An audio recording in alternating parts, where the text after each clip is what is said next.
ओगरदानी है, कालदर्शी, कैलाशी, अविनाशी है।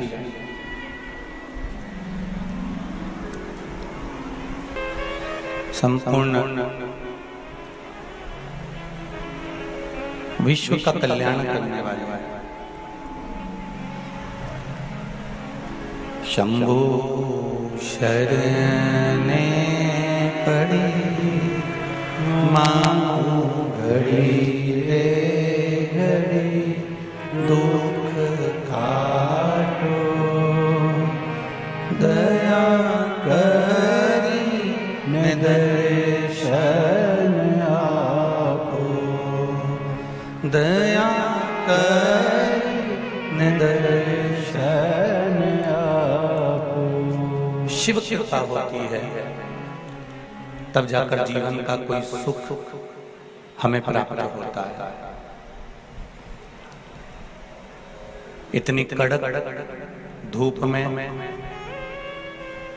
चिलचिलाती हुई गर्मी में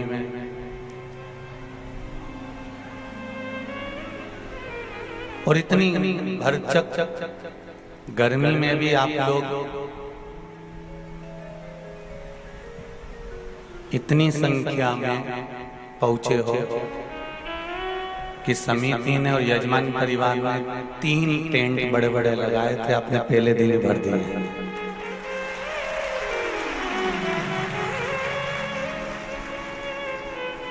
अच्छा, आप तो आते हो, साथ में थोड़ी बहुत टेंशन लिया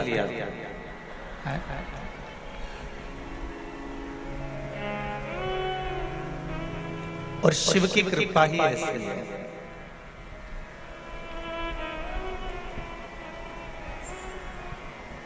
भगवान शंकर की जो करुणा है, उदारता है, दया है, कथा मंडप में या आस्था चैनल पर या फेसबुक पर, यूट्यूब पर जितने भी श्रोता भाई बहन कथा सुन रहे हैं, चाहे विप्रजन हो, ब्राह्मण जन हो, गुरुजन हो, संत जन हो, साधु जन हो,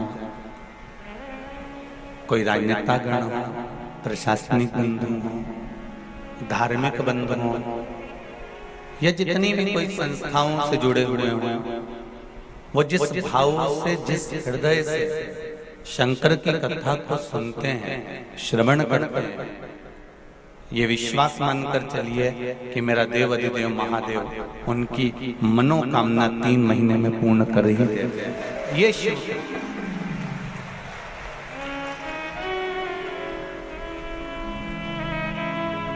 ब्रह्मा ब्रह्मलोक में रहते हैं, भगवान विष्णु वैकुंठ में रहते हैं, पर मृत्यु लोक का अगर कोई देव है तो वो देव अधिदेव महादेव है।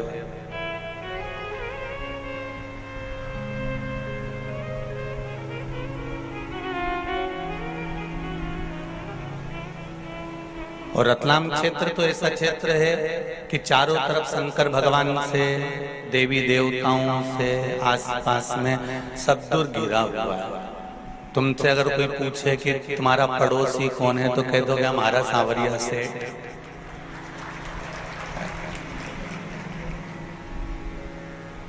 और बाजू तो क्या महाकाल राजा, और पीछे एक लिंगजिंग नाथद्वारा।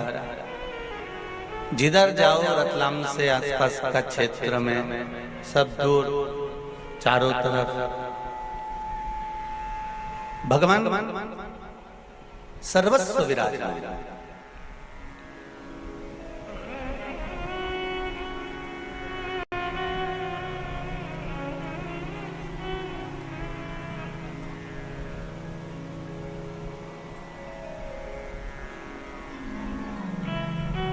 और शिव की कृपा, उदारता, दया जो आप पर और हम पर हुई है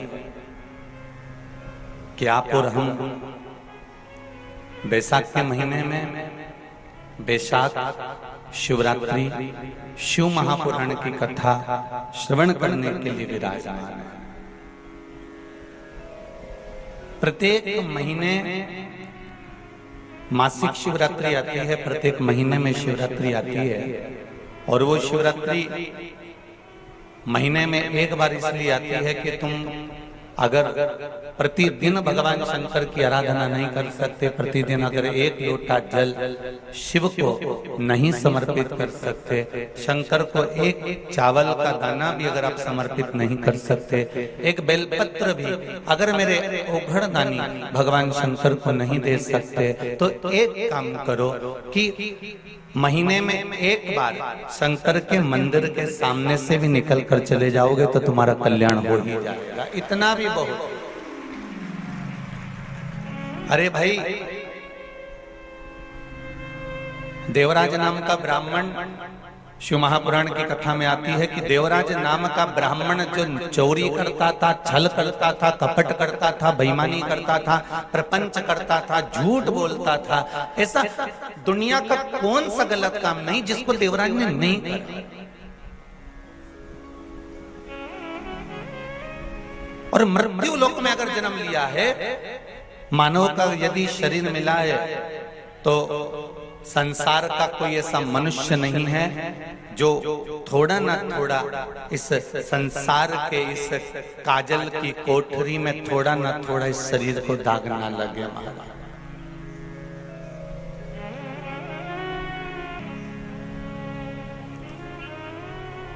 मालवा के संत श्री नागर जी महाराज एक बात बहुत सुंदर कही, या संसार कोयला को टुकड़ो, दाग लगे दामन में, नर तू क्यों पड़ता उलझन में, क्यों पड़ता उलझन में, नर तू क्यों पड़ता उलझन में। ये संपूर्ण संसार भूमंडल, संसार सागर में ऐसा कोई नहीं जन्मा जिसको कुछ कोयले का कालोच न लगा।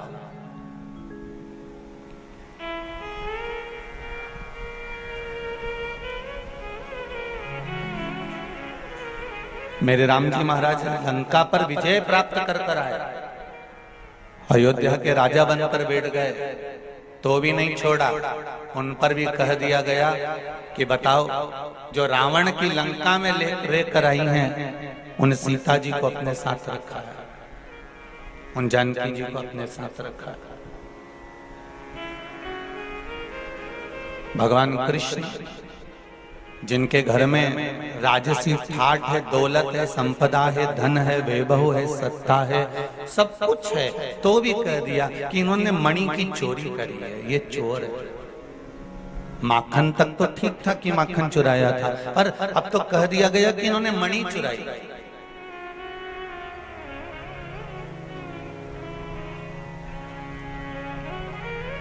जरा विचार करिएगा, जब दुनिया के लोग परमात्मा को नहीं छोड़ते तो आप और हमको छोड़ेंगे। पर शिव महापुराण की कथा एक बात बहुत अच्छी कहती है कि क्या किसको रोइए चादर तान के सोइए, आग लगे बस्ती में अपन रहो मस्ती में। अपने को अपना सुख खत्म नहीं करना दूसरे के चक्कर में। जरा सी देर में हमारी देवरानी का मुंह खुल गया, हमारी जेठानी का मुंह खुल गया, मेरी सास मुझसे नहीं बोल रही, मेरा भाई मुझसे नहीं बोल रहा, मेरा कुटुंब वाला मुझसे नहीं बोल रहा, वो मुझसे बात नहीं कर रहा, वो ऐसा बोल रहा है, वो वैसा बोल रहा है। हम किस किस के लिए रोएंगे साहब?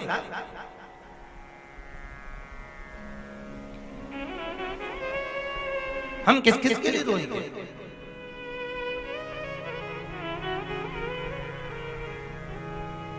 इसलिए रतलाम के लोग जब भी किसी के यहाँ जाते हैं, रतलाम का आदमी कहीं पर भी जाएगा तो झोला में सेव लेकर जाएगा।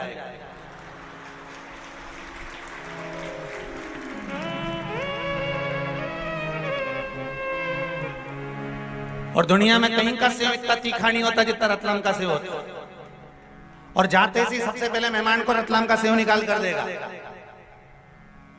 अच्छा, उसको ये नहीं मालूम कि क्यों दे रहा है, पर सामने वाले को जब वो देता है तो ये पहले ही कह दे रहा है, साहब हम हमारे गांव की प्रसिद्ध चीज लेकर आए हैं, तो मैं सेव इसलिए दे रहे हैं क्योंकि हमारे यहाँ सबसे जोरदार सेव बनता है, सबसे जोरदार नमकीन बनता है, इसमें जोरदार मिर्ची होती है, जोरदार इसमें मसाला होता है, इसलिए हमने आपको दे दिया कि हमने मसाले का सेव इसलिए दिया है कि तुम इसको खाओगे तो हमारी याद आएगी। इसलिए हम कुछ भी कहें तो हमारी बात पर मत जाना, सेव और हमारी वाणी एक जैसी है।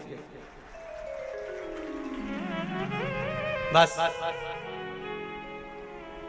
आनंद में रहकर शंकर की आराधना करना, आनंद में रहकर भगवत स्मरण करना, आनंद में रहकर भगवत कीर्तन धारण करना। ये मनुष्य का शरीर बड़ा बड़ा छोटा सा शरीर है साहब, जीवन का कोई ठिकाना होता है?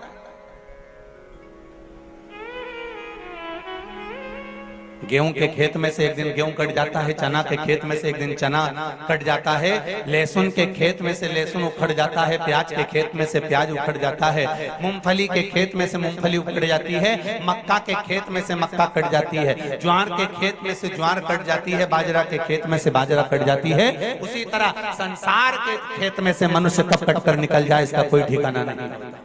ये मानव का कोई ठिकाना नहीं है कब निकल कर जाना।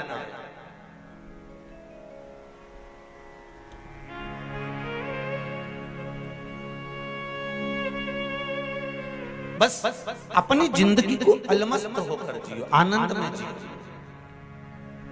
मैं धन्यवाद दूंगा कथा के मुख्य यजमान परिवार को, आयोजक कल्याणी श्री रविंद्र जी पाटीदार इंदौर, शकुंतला नारायण पाटीदार जी नागदा, स्वर्गीय अरविंद जी पाटीदार जी की स्मृति में ये पावन शिव महापुराण की कथा हो रही है। उनको बहुत बहुत साधुवाद है, धन्यवाद। बाबा देवाधिदेव महादेव की कृपा, करुणा, दया, उदारता और छीका बंधा है, अगर टूटा है तो जिसने बांधा और जिसने तोड़ा उसके भाग्य में कितना मिला ये तो वो जाने, पर जो टूटा है वो अपने सबके भाग्य से टूटा है। कथा हो रही है तो ये सब अपने भाग्य से हो रही है, कहीं शिव की कृपा होगी, उदारता होगी, दया होगी, करुणा होगी। इसलिए भगवान देवाधिदेव महादेव की कथा अपन सभी को श्रवण करने का सौभाग्य भगवान शिव की कृपा से प्राप्त हुआ होगा, ये शंकर की उदारता से प्राप्त हुआ। कथा करवाना और ना करवाना, पर श्रवण शक्ति से कथा का रस तत्व ग्रहण कर।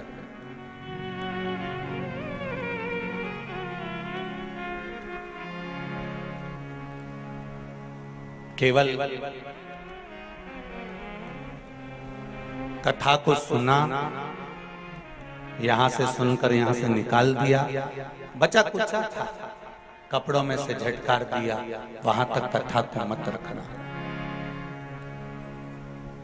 7 दिन की कथा है,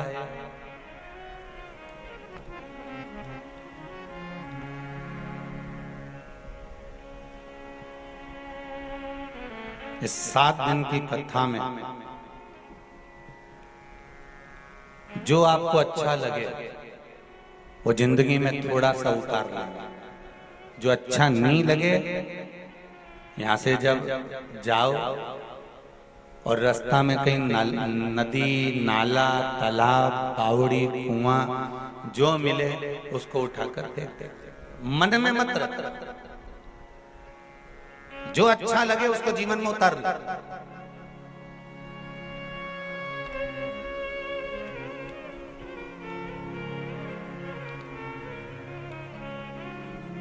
कितनी सुंदर बात कही है।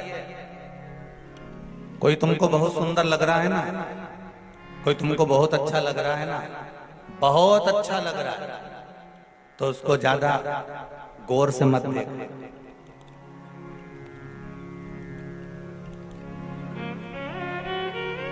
जो तुमको बहुत अच्छा लग रहा हो, बहुत सुंदर लग रहा हो, शिव महापुराण की कथा कहती है उसको ज्यादा गौर से मत देखना। क्यों? क्योंकि ज्यादा गौर से देखोगे तो उसमें कुछ ना कुछ बुराई ढूंढ लोगे, ये पक्का। और एक बात शिव महापुराण की कथा कहती है, कोई बुरा व्यक्ति है ना, बहुत बुरा है, बहुत गंदा है, बहुत बेकार है, बहुत बेकार है, तो उसको गौर से जरूर देखना। टकटकी लगाकर जरूर देखना, क्यों? उसमें से तुम कुछ अच्छा ही ढूंढी लोगे, ये पक्का है। ये शिव पुराण है। अच्छे को ज्यादा गौर से नहीं देखना, क्योंकि उसमें हमें कुछ बुराई दिख जाएगी, इसने तो हमारे साथ ऐसा कर दिया था। भले अच्छा दिख रहा है, सुंदर दिखे सब कुछ, कई माताएं कह देती है हमारी बहू सब बढ़िया है, एकदम जोरदार, सब काम करे, सब पूरा घर संभाल ले। जो क्यों नहीं गुरुजी तुरंत खरीद दे, वो तो एक मिनट में तुमको इतनी जोरदार बहू मिली, फिर काय का दुख है? बस सब काम जोरदार है उसका, परंतु ये इका मुंडा घड़ा चले तो घड़ा परेशान हो गया। सब काम जोरदार करे पर इकी ये जीवान है नी, ये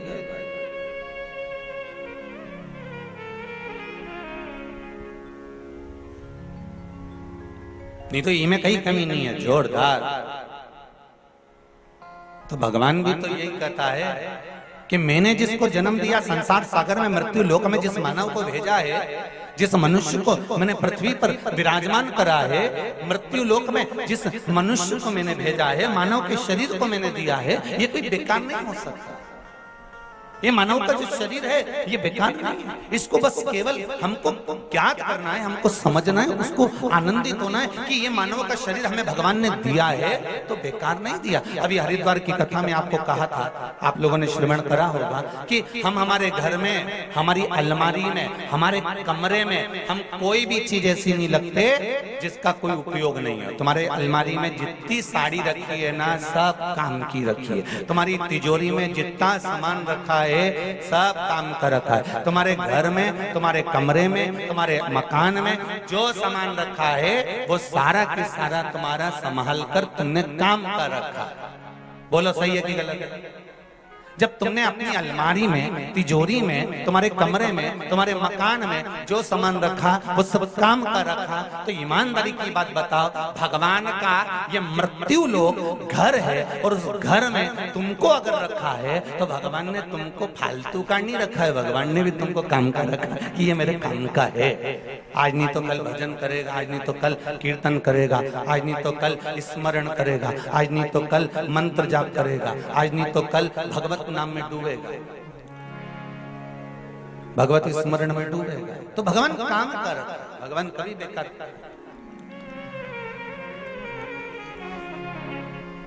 मैंने तेरे ही भरोसे, ओ बाबा तेरे ही भरोसे, हवा बिच उड़ती जावांगी, बाबा डोर हथो छड़ी ना में कटी जावांगी।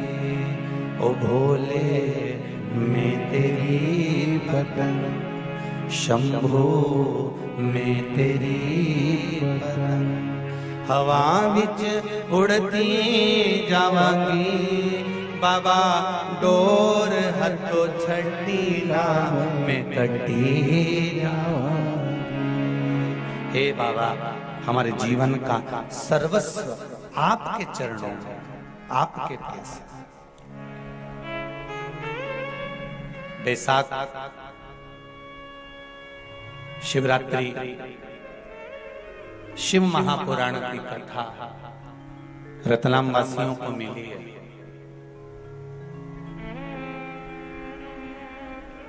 बहुत अच्छे से सुनिएगा।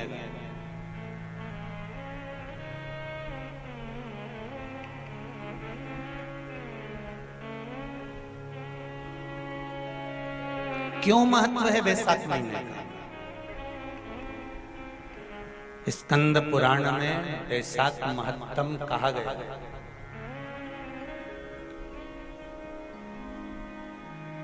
शिव महापुराण में भी बैसाख के महत्व का वर्णन किया गया। अग्नि पुराण में भी बैसाख का महत्व दर्शाया। कितना, क्यों इतना महत्व है? जिसको माधव मास भी कहते हैं, बैसाख को केवल बैसाख मास में माधव मास भी कहा जाता है। कितना महत्व उसका, कितना।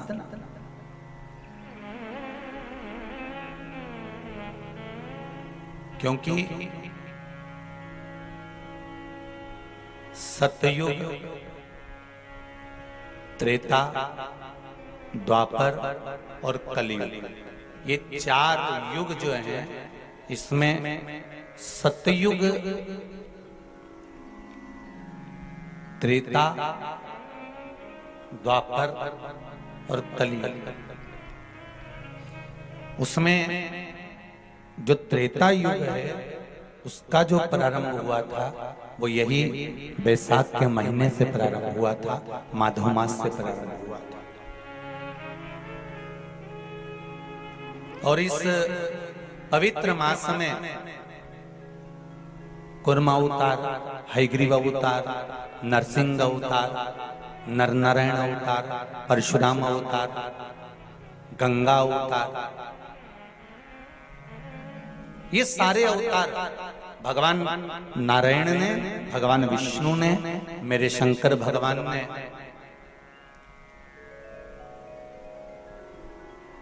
सरंभेश्वर अवतार, ओमकार अवतार, मल्लिकार्जुन अवतार, भीमाशंकर अवतार मेरे शिव ने इसी बैसाख के महीने में प्राप्त किया। मेरे नारायण ने परशुराम अवतार, नारायण अवतार, स्वयं हयग्रीव अवतार, कुर्म अवतार, नरसिंह अवतार, ये सारे जितने अवतार हैं मेरे भगवान विष्णु ने इसी बैसाख महीने में प्राप्त किया।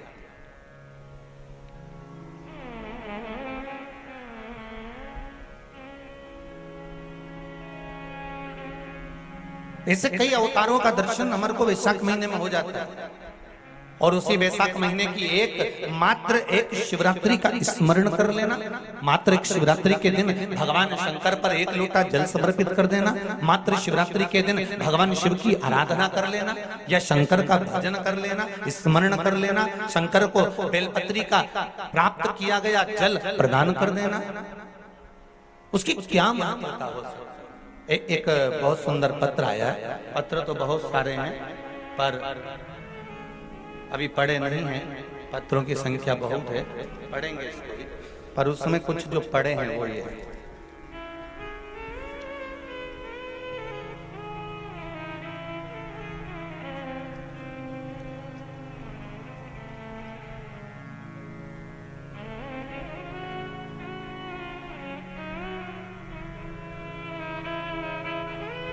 शिव नारायण जी पंड्या, ग्राम नागूखेड़ी, तहसील जिला देवास से हैं। कहीं बैठे हों तो हाथ हिला दीजिएगा। आप ही हैं, दोनों हाथ हिला दीजिएगा। हर हर महादेव, श्री शिवाय नमस्ते। आपने लिखा है शिव नारायण जी, पत्र लिखा उसके लिए धन्यवाद, व्यासपीठ कराया। गुरुजी, पत्र आजकल जो भी आता है आस्था चैनल के माध्यम से भी, टीवी पर आप लोग उस पत्र को पढ़ सकते हो कि ये पत्र हम जो आते हैं ये दिल से आते हैं और लिखने वाला भी अपने हृदय से लिखता है। इसलिए मैसेज, मोबाइल के मैसेज से पत्र ज्यादा मान्य होता है। आज भी दिल से भेजा जाता है, कोई हृदय से भेजता है। आपने लिखा है, गुरुजी मेरे को शुगर, ब्लड प्रेशर था और मैं रोज गोली खाता था। जब से आपने भोलेनाथ के चढ़ाया गया बिलपत्र का उपाय बताया, तब से मैंने वह उपाय किया और मैंने रोज भोलेनाथ को जड़ चढ़ाकर बेलपत्र का प्रयोग किया। कार्डलेस भेजिए।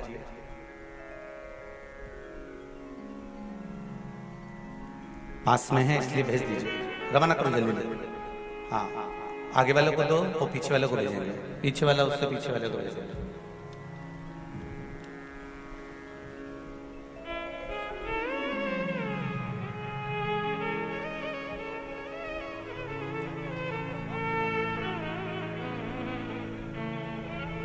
नजदीक में जो लोग बैठे रहेंगे तो अपन कॉर्डलेस दे सकते हैं। हेलो, श्री शिवाय नमस्तुभ्यम। श्री शिवाय नमस्तुभ्यम। कैसे हैं पंड्या जी?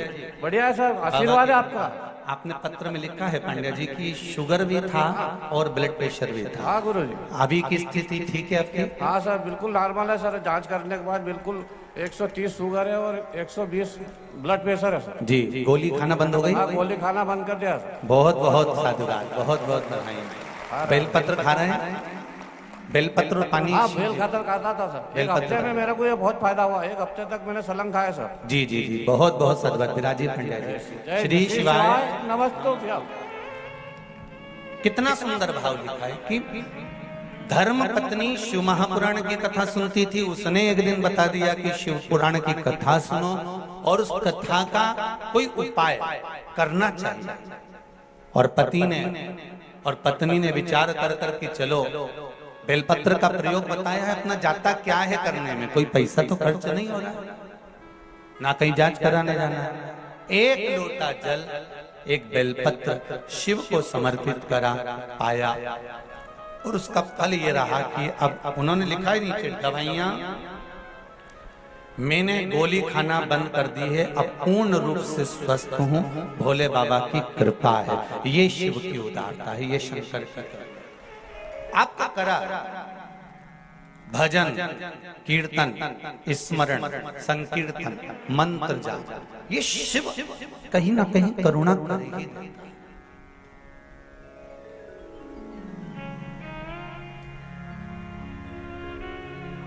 और जितने लोग आप लोग जितने भी आस्था चैनल पर सुन रहे हो, फेसबुक यूट्यूब पर सुन रहे हो, चाहे इस पावन रतलाम की भूमि पर पावन प्रांगण में बैठकर श्रवण कर रहे हो, आपसे एक निवेदन जरूर करूंगा कि आप कथा बैसाख महीने की श्रवण कर रहे हैं, ये भाव जागृत रखना कि मेरा शंकर, मेरा शिव, मेरे नारायण, ये अगर ये बैसाख मास की कथा का अगर लाभ दे रहे हैं तो कहीं ना कहीं हमारे जीवन का कल्याण होगा ही, ये निश्चित है, ये निश्चित है।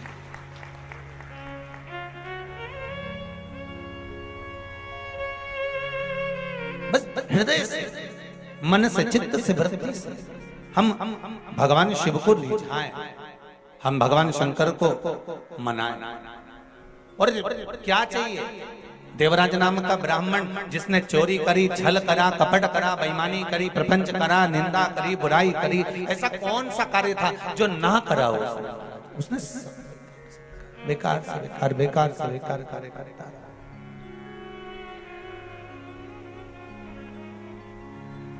सब बेकार से बेकार कार्य कर रहा, फिर भी शिव कृपा देखिए कितनी प्रबल है महाराज। शंकर की उदारता कितनी प्रबल है, शिव भक्ति कितनी प्रबल है।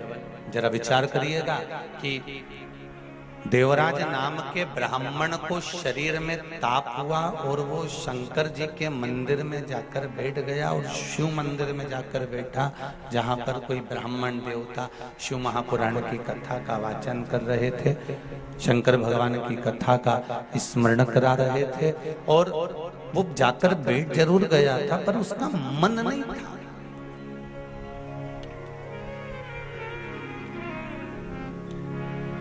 तुलसीदास जी से किसी ने पूछा, तुलसीदास बाबा से किसी ने, थोड़ा प्रेशर दीजिए, तुलसीदास बाबा से किसी ने पूछा, बाबा जी आप कहते हो कि सत्संग में बैठो, आप कहते हो कि भजन में बैठो, आप कहते हो कि स्मरण में बैठो, पर एक बात मेरे को पूछना है तुलसीदास बाबा से।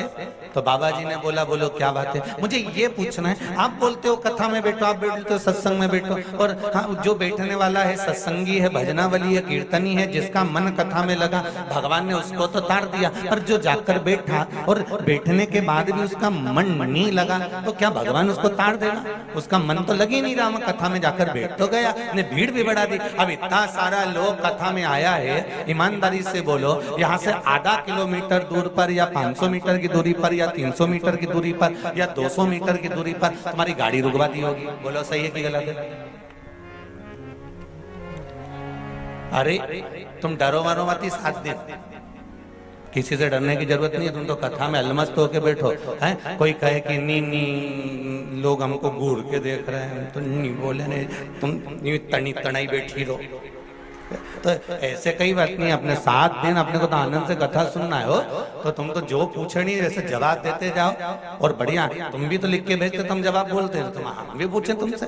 यहाँ से 300 मीटर की दूरी पे गाड़ी रोक दी, 500 मीटर की दूरी पे गाड़ी रोक दी, अब तुम वहां से छोरा छोरी ने लपेटता हुआ ने ठोकता हुआ, अब कहीं का नहीं चले तो दे भी धरी से चलो, और चले जा रहे हो, चले जा रहे। और चलता चलता बीच में दुकान मिली गई चाट वे की, और छोरा छोरी के ने हमको तो ये गुड़िया का बाल दिला दे, और मम्मी के चल लेकिन चल चल चल। वो ठोकता ठुकाता और गाता बजाता जैसे तैसे शिव पुराण में पहुंच गए। अब इतनी चिलचिलाती हुई गर्मी में, इतनी चिलचिलाती हुई धूप में, अच्छा कई लोग बोले भी सर महाराज जी अभी शादियों का सीजन चालू हो गया है, अब कथा थोड़ी सी 1-2 महीना विराम करना चाहिए। अब शादियां खूब चल रही है तो कथा भी थोड़ा सा, हमको शादी ब्याह में जाना रहे तो कथा में कौन आएगा। तो हमने कहा जिनकी उनसे रिश्तेदारी होगी वो उनके यहाँ जाएगा, जिनकी इनसे रिश्तेदारी होगी वो यहाँ आएगा। यहाँ तो रिश्तेदारी देखी जाती है। और जिनकी शादी में तुम गए हो, तुम्हारी विपदा की घड़ी में वो खड़ा मिलेगा। अरे बोलो तो जीजी ने तुमने खूब ढोलक पीट पीट के गाया, ने बना जी रात के आजा जी, बना जी धीमे आजे जी, बना जी दिल्ली से लाजे जी, ने लहंगा लाजे, ने ये लाजे ने लाजे, ने दुल्हन संभर के आएगी, नहीं यूं जलवा दिखाएगी।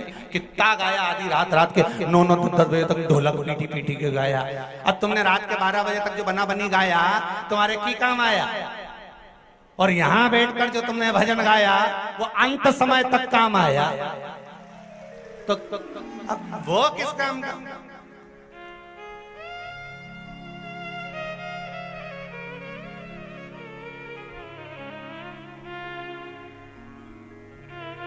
संबंध देखा जाए अंत समय। तो कहा तुलसी बाबा से कि ये कई लोग ऐसे हैं जो कथा में जाते हैं इनका मन लग जाता है, और कई लोग ऐसे हैं जो कथा में जाते हैं पर मन नहीं लगता, तो भगवान इनके तारेगा कि नहीं तारेगा। सीधी सीधी बात है। किसी ने कहा तो तुलसीदास जी ने कहा एक व्यक्ति जाता था और नल के नीचे जाकर मटके को सीधे की जगह उल्टा लगा देता था। तो किसी ने कहा कि तू ये क्या कर रहा है, कि मेरा मन 10 मिनट तू पानी भरता है तो 10 मिनट में भरूंगा। तो मटका उल्टा रखने से मतलब क्या? बस मर्जी मेरी। तो तुलसीदास जी से पूछा अगर कोई सीधा लगाएगा तो उसमें पानी भराएगा, और कोई उल्टा लगा दिया तो पानी तो भराया ही नहीं। मतलब कोई सत्संग में गया और दिल से उसने कथा सुनी तो उसको भगवान ने दिल से दिया, और जो गया और उसने नहीं सुनी उसके भीतर कथा भरा ही नहीं तो उसको लाभ क्या हुआ? हमने कहा तुलसीदास जी कहते हैं भैया मटका अगर सीधा नहीं रखा है, उल्टा भी रखा है, और जितनी देर नल के नीचे रखा है उतनी देर ठंडा तो है, उतनी देर उसमें शीतलता तो है, ठंडाई तो है। बस ध्यान रखना एक बात का। कोई तुमसे कहे कहाँ जा रही? कथा में जा रही। कोई तुमसे कहे कहाँ जा रही? तो महापुराण की कथा में जा रही। तुम आ जाके क्या करेगी? इतनी धूप पड़ी रही है, इतनी गर्मी पड़ी रही है, और वहाँ कथा में जाके भीड़ इतनी पड़ रही है, कहाँ जाके बैठेगी? मैं तो कथा में जाऊंगी तो टीवी पे सुनूंगी, चाहे मोबाइल पर सुनूंगी, पर कथा सुनूंगी। तो क्या होगा उससे? तो कहा 3 घंटे दिन भर मोबाइल पे झूठ बोलूं, कपट करें, दुकान पर, व्यापार में, व्यवसाय में, आदि आदि की जगह दिन भर झूठ छल कपट बेईमानी प्रपंच दिन भर चलता रहता है, दिन भर चलता रहता है। कम से कम 3 घंटा कथा में बैठेंगे तो इस मुख से झूठ तो नहीं निकलेगा, इस शरीर से पाप तो नहीं होगा, इस शरीर से कपट तो नहीं होगा, इस शरीर से बेईमानी तो नहीं होगी। 3 घंटा तो हमारा अच्छा निकलेगा ना। अब उसमें तो तेरा मन लग जाएगा कथा में, तो भले नहीं लगे पर 3 घंटा बेकार काम से तो बच जाऊंगा।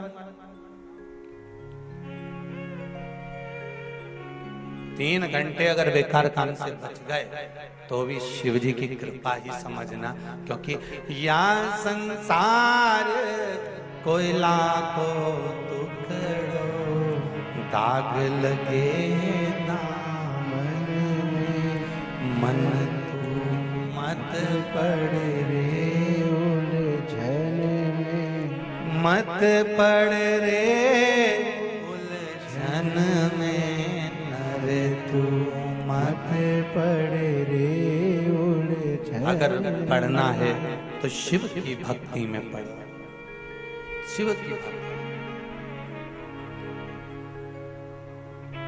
शिव की कथा कर, भक्ति स्मरण। देवराज ने झूठ कहा, कपट करा, छल करा, बेईमानी करी, प्रपंच करा, सब कुछ करा, सब कुछ किया देवराज, पर अंतिम जो क्षण था देवराज का, अंतिम जो पल था देवराज का, वो देवराज ने भगवान शिव की कथा में पहुंच गए। भले उसका मन नहीं लगा, भले उसका हृदय नहीं लगा, पर कथा में जाकर बैठ गया और वहां से निकल गया तो शिव की कृपा देखिए क्या हुई कि बेलपत्री के वृक्ष के नीचे उसके प्राण छूटे।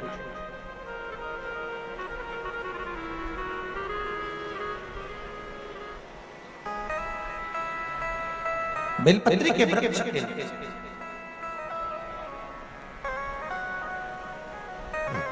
बैसाख के महीने में पीपल के वृक्ष के नीचे, बेलपत्री के वृक्ष के नीचे, तुलसी के पौधे के नीचे,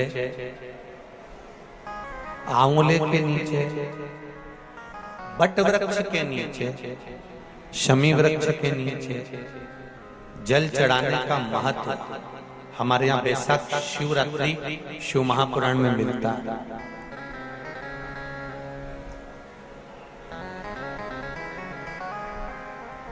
और जल की महत्वता क्या है महाराज? जैसे देवराज ने भगवान शंकर के मंदिर में पहुंचकर मात्र कुछ देर की शिव महापुराण की कथा सुनकर बेलपत्री के वृक्ष के नीचे अपने प्राणों को त्यागा तो शिव के ही धाम पर चला गया, शंकर के धाम। उसी तरह एक बड़ी सुंदर कथा थी। कुशकेतु नामक एक राजा हुए जिनके घर में एक पुत्र हुआ जिसका नाम था हेमकांत। क्या नाम था? जम के बोलो जरा, हेमकांत। एक पुत्र हुआ जिसका नाम हेमकांत।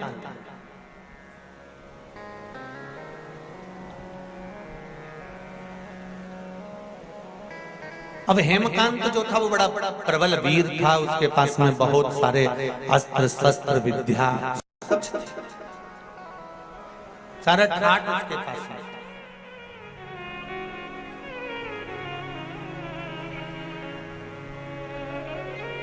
बैसाखी शिवरात्रि शिव महापुराण की कथा कर रही है।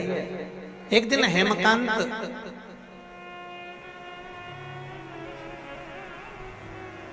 एक हिरण को मारते समय, मृगा करते समय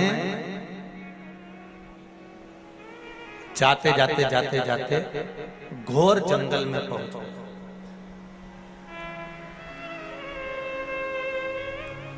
अब इतने भयंकर जंगल में वो पहुंचा, इतने भयंकर जंगल में पहुंचा कि वहां पर पहुंचने के बाद में उसने अपने दूतों से कहा कि मुझे प्यास लगी है, पानी पीना है और कुछ थोड़ी बहुत भोजन प्रसादी मिल जाए तो इससे बढ़कर और क्या।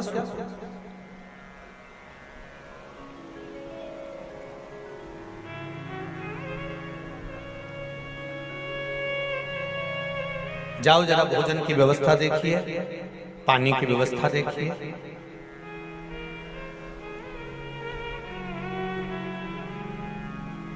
भोजन और पानी की व्यवस्था देखिए जरा, जाइए।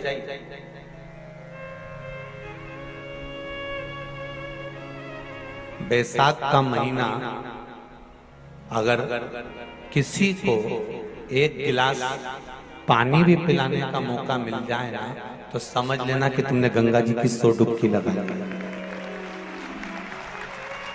मैं बहुत बहुत धन्यवाद दूंगा। मेरे पास कोई लिस्ट वगैरह तो आई नहीं है कि कोई संस्था किस प्रकार की सेवा कर रही है, पर फेसबुक पर मैंने पढ़ा था, कोई हमारे आकाश जी और कुणाल जी मेरे को पढ़ा रहे थे, तो कहा गुरुदेव एक 24 ब्राह्मण समाज और एक दामोदर दर्जी समाज, इन दोनों ने अपने अपने भवनों को, स्कूलों को खुलवा दिया और जहां पर बाहर से आए हुए मेहमानों के लिए भोजन की, नाश्ते की और जाने और आने की व्यवस्था तक गाड़ी लगवाई। मैं धन्यवाद, बहुत बहुत साधुवाद, बहुत बहुत साधुवाद दूंगा मैं रतलाम के इन धर्म से जुड़ी हुई संस्थाओं, जिन्होंने अपने बताया 24 ब्राह्मण समाज में कोई स्कूल खुलवा दिया, दामोदर दर्जी समाज ने अपना भवन खुलवा दिया, और तो और नाश्ता, चाय और भोजन तक की व्यवस्था रखी कि बाहर से कोई समाज बंधु आए तो उसमें रुके तो कष्ट ना महसूस। मैं कहूंगा बैसाख के महीने में अगर एक गिलास भी पानी आप दिल से अगर किसी को पिला रहे हो तो गंगा की 1000 डुबकी आप रोज लगा रहे हो। ये विचार मानकर चलिए, कोई कम नहीं है।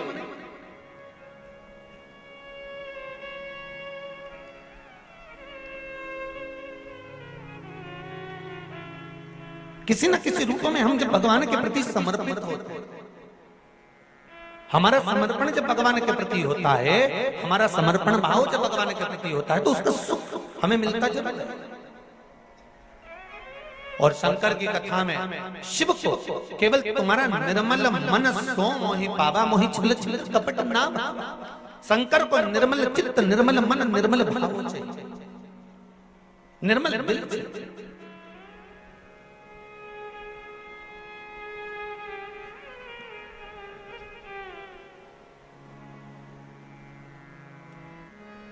भगवान को तुम्हारा वैभव नहीं है, तुम दूसरे मंदिर में जाकर खूब अपना वैभव दिखाना चाहते। तुम मेरे राम जी के मंदिर जाना, खूब प्रसाद लेकर जाना, लड्डू लेकर जाना, हनुमान जी के मंदिर जाना, खूब लड्डू प्रसाद लेकर जाना, भगवान ब्रह्मा के मंदिर जाना, कमल का फूल, गुलाब के फूल लेकर जाना, माँ देवी के मंदिर जाना तो चुनरी और चूड़ी लेकर जाना, अन्य जितने मंदिर में जाओ, तुम शनि महाराज के मंदिर जाना तो साथ में तेल लेकर जाना, तुम उस मंदिर में जाना बृहस्पति महाराज के तो चने की दाल लेकर जाना, पर शंकर के मंदिर में जाना, तुम्हारे पास में अगर जल हो तो ले जाना, नहीं हो बेलपत्र ले जाना, बेलपत्र नहीं हो चावल ले जाना, चावल और पुष्प भी ना हो तो मंदिर के बेलपत्र उठाना, धोना और शंकर जी को वापिस चढ़ा देना। शिव को तुम्हारा निर्मल चित्त चाहिए, मन, केवल तुम्हारा मन। शंकर को तुम्हारा वैभव से कोई मतलब, तुम्हारा कितना वैभव है, तुम्हारे पास में कितना धन है, कितनी संपदा, कितनी दौलत, कितनी सत्ता, इससे शिव को कोई मतलब नहीं।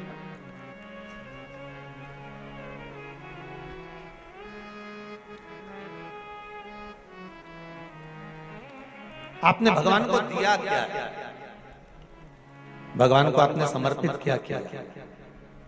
पशुपति व्रत जब माताएं करती हैं, भाई करते हैं, बच्चे करते हैं, और जब पशुपति व्रत के 5 दिए मंदिर में लगाने के बाद जब वो छठा दिया अपने दरवाजे पर, दरवाजे की ओर मुख कर कर बैठ कर सीधे हाथ की ओर जब वो दिए को लगाती हैं बेटियां, बहुएं, माताएं, भाई, पशुपति व्रत का जब वो छठा दिया मंदिर से लेकर आने पर, मंदिर के द्वार से लाकर अपने घर के द्वार पर जब वो जलाती है तो उसके मन का जो भाव होता है, जिस दिल से, जिस हृदय से, जिस चित्त से, जिस वृत्ति से वो भगवान से जो कहती है, भगवान पशुपति व्रत के अंतर्गत 5 ही व्रत में उसका मन का मुराद पूर्ण कर देते हैं, हृदय की बात पूर्ण कर देते हैं, क्योंकि दिल से कहा गया।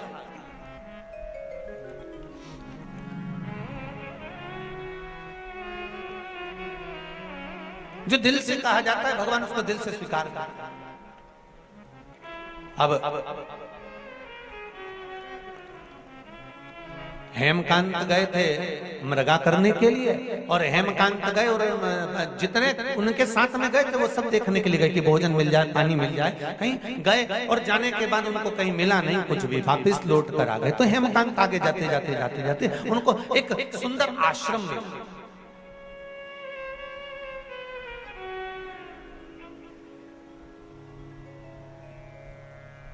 जिसमें एक सुंदर ऋषिवर बैठे हुए थे जिनका नाम था सतेजी।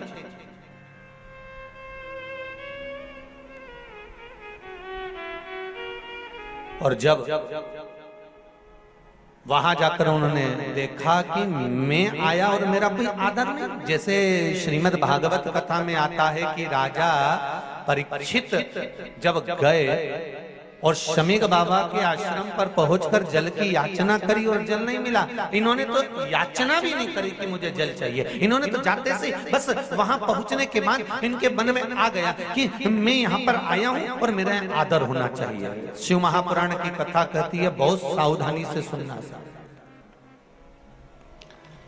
बेटी के घर में, बहन के घर में जाओ तो ये आशा लेकर मत जाना कि तुम्हारा बहुत आदर हो।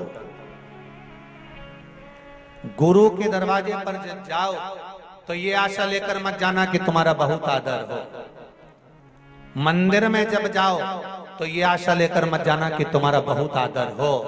और भगवान की कथा में जब जाओ तो ये लेकर मत जाना कि तुम्हारा बहुत आदर हो। ये कुछ स्थान बताए हैं कि जहां हमें आदर की जरूरत नहीं होती। बहन बेटी के घर में, अपनी बेटी जिस घर में भी आए हो, जिस घर में अपनी बहन को भी आए हो, उस घर में तुम बहुत अकड़ कर, अहंकार रखकर, अभिमतता रखकर नहीं जाना है।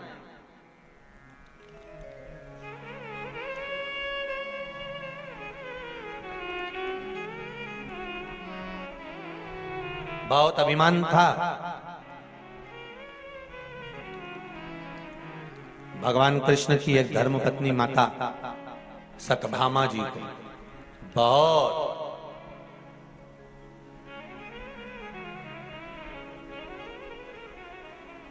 इतना अभिमान था। एक दिन सत्यजीत की वो पुत्री सत्यभामा जी ने भगवान कृष्ण से कह दिया, कन्हैया स्वामी एक बात बताओ मुझे कि तुम बार बार द्रौपदी के यहाँ चले जाते हो, द्रौपदी से तुम्हारा संबंध क्या है? भगवान ने कहा वो मेरी बहन है। हो तो बहन के घर चले जाते हो तो कम से कम थोड़ा तो सोचना चाहिए। तुम्हारी बहन कभी भी, मैंने देखा है, कई बार मैंने विचार किया, आप कई बार हमारे साथ गए, पर कभी तुम्हारी बहन ने तुमसे इस तरह से व्यवहार नहीं करा कि तुम्हें कोई आदर होना चाहिए कि द्वारका का राजा आया है, द्वारिकाधीश आया है, और जिसके पास में द्वारका का राज्यपाठ है उसके पास कितना वैभव होगा, और वैभव अधिपति जब आता है तो उसके लिए तो वैभव जैसा ठाठ होना चाहिए। सुन लो रे रत्नाम वालों अच्छे से, तुम कितने भी वैभवपति हो, कितने भी धनपति हो, कितने भी करोड़पति हो, 7 दिन शिव महापुराण की कथा में जब आओ तो वैभव और सत्ता सब घर पर रख कर आना, यहां तो शंकर के गण बनकर आना। यहां अगर आना है आपको कथा श्रवण करने के लिए तो आप ये मानकर चलना कि मैं शिव का गण हूं, शंकर भगवान की कथा सुनने जा रहा हूं, शिव का अनुमोदन करने जा रहा हूं। क्या लाभ होगा उसका? उसका एक लाभ होगा, जब आपकी गाड़ी अगर 200 मीटर भी दूरी पर रुकती है, थोड़ी दूरी पर रुकती है, वहां से अगर पैदल चलकर आप यहां तक आ रहे हो तो ये विश्वास मानकर चलना, अगर शंकर के होकर चलोगे तो ना प्यास लगेगी, ना भूख लगेगी, ना धूप लगेगी और सीधे कथा में पहुंच जाओ। अगर दिल से गए हो भगवान शिव की शरणागति में, भगवान की शरणागति में दिल से गए हो दो तरह की बात होती है। एक बहुत समझ में आ जाता है, जरा सा आप व्हाट्सएप पे बात करो, जरा सा फोन पे बात करो, जरा सा किसी से बात करो, और अगर दिल से कर रहे होगे ना तो बात करने का और मन करेगा। 2 मैसेज और कर देता हूँ, 4 मैसेज और कर देता हूँ, थोड़ा सा ये और भेज देता हूँ, थोड़ा सा और बात कर देता हूँ, थोड़ी और बात करता हूँ, अगर दिल से कर रहे होगे। और अगर जरा सा तुम्हारा दिल नहीं लगा और तुम्हारे काम पड़ा हुआ है और तुमने मैसेज करा, तो अगला मैसेज जो तुम्हारा होगा ना, तो उतने में समझ जाओगे कि अभी ये बात करने के लायक नहीं है। अगर अभी करूं तो ठीक, तो तुम भी लिख के भेजे। तो रात को बात करते हो तुरंत, हृदय नहीं है।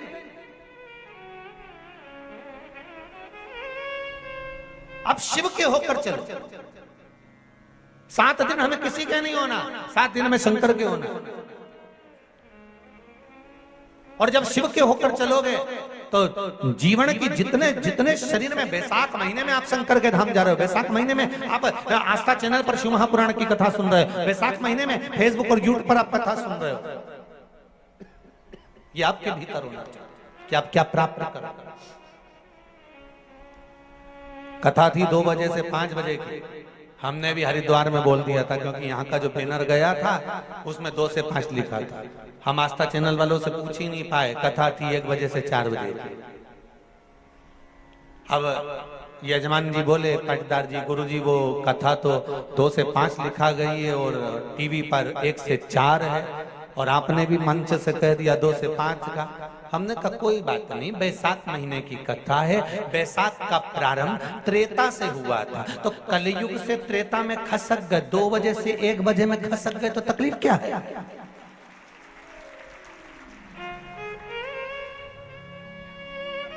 जितने लोग आस्था पर सुनने वाले हैं, फेसबुक यूट्यूब पर श्रवण करने वाले हैं, आप भी अपने अपने रिश्तेदारों को, परिचितों को, और जितने रतलाम के लोग कथा सुन रहे हैं, कई लोग बेचारे 2 बजे के हिसाब से आएंगे ट्रेन में चढ़ के, तो तुम भी आज ही शाम को जाते जाते यहीं से बाहर निकल के कथा का फोटो खींच के नीचे लिख के डाल दीजिए 1 बजे से 4 बजे आ जाओ, 5 बजे तो कहीं नहीं मिलेगा, तो कुछ नहीं जाए। बस यहाँ से जब जाओ नहीं तो एक फोटो क्लिक करके ने, जैसे तुम्हारा जोरदार लिख दो कि जितना भी आओ, कितने बजे, अरे बोलो तो, हाँ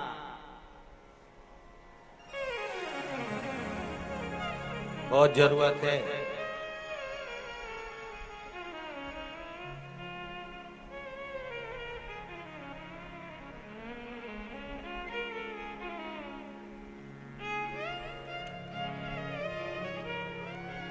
और सब भेज देना।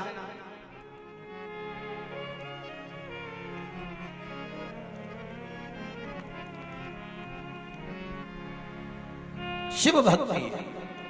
और हेमंत कांत जी पहुंच गए शरत जी के यहाँ। शरत जी ऋषि तप में लीन थे, ध्यान नहीं गया, इन्हें याचना नहीं। राजा परीक्षित ने तो याचना करी थी कि मुझको जल पिला दीजिए, मुझको प्यास लगी है, पानी लाओ। शमीक ऋषि के आगे कह रहा है।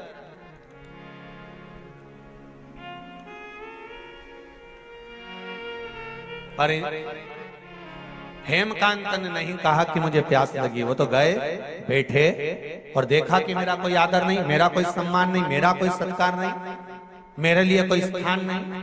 क्रोध आ गया, और क्रोध आया तो उन्होंने तुरंत धनुष उठाया, बाण उठाया और शरत जी की ओर खींचा। खींचते से 300 ऋषि सामने आकर खड़े हो। शरत जी के शिष्य 300 ऋषि आकर खड़े। आप हो, हम हो, दुनिया में रहने वाला मनुष्य अगर कोई बेकार काम करने जाता है, कोई गलत काम करने जाता है, तो भगवान कुछ गलत होने वाला होता है, भगवान थोड़ा ना थोड़ा लाइट जला ही देता है। कई बार घर के लोग कह देते हैं मेरी आंख फड़क रही है, देखो जी मेरा मन नहीं कर रहा। देखो जी, मंदोदरी तक ने रावण से कहा था आरती करते समय मंदोदरी जब आरती उतार रही थी, लंकाधिपति को तिलक कर रही थी विजय तिलक, तब आरती का दीप जब बुझ गया था तो मंदोदरी ने कह दिया था आज आप युद्ध के मैदान में मत जाओ, मेरा मन कह रहा है। लंकाधिपति रावण जो स्वयं को भगवान मानता था, वो लंकाधिपति रावण कहता है मंदोदरी मैं लंकेश हूं, सारे ग्रह मेरे अनुकूल रहते हैं, मेरे पांव के नीचे मैंने सब कुछ दबा कर रखा, सारे ग्रह मेरे अनुकूल हैं, सब मेरे अनुसार चलते हैं, और तू घबरा रही।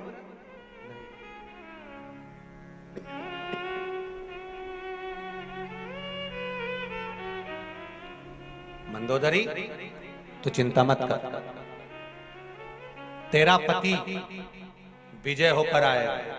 मंदोदरी कहती आज मेरा मन ठीक नहीं लग रहा, आज मेरा चित्त ठीक नहीं लग रहा, आज मुझे श्रेष्ठता नहीं लग रही, आज मुझे श्रेष्ठता नहीं लग रही, आज मेरा चित्त, आज मेरा मन, आज मेरी बुद्धि श्रेष्ठ नहीं मान रही। और मेरी माताओं, मेरे भाई, इस पावन कथा में जितने लोग बैठे हैं आपको भी कहूंगा, जब कोई गलत होने वाला होता है भगवान बत्ती सबकी जलाता है कि देख बच्चा ले, रोक ले। उसके बाद भी हम सोचते हैं कुछ नहीं होगा, चलने दो, चलने दो, चलने दो।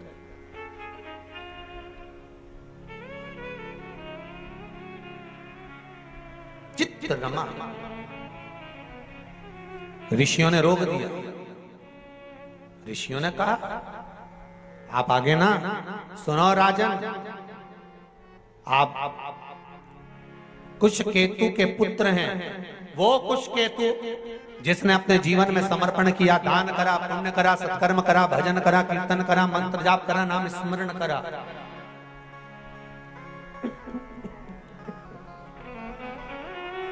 आप कुश केतु के पुत्र हैं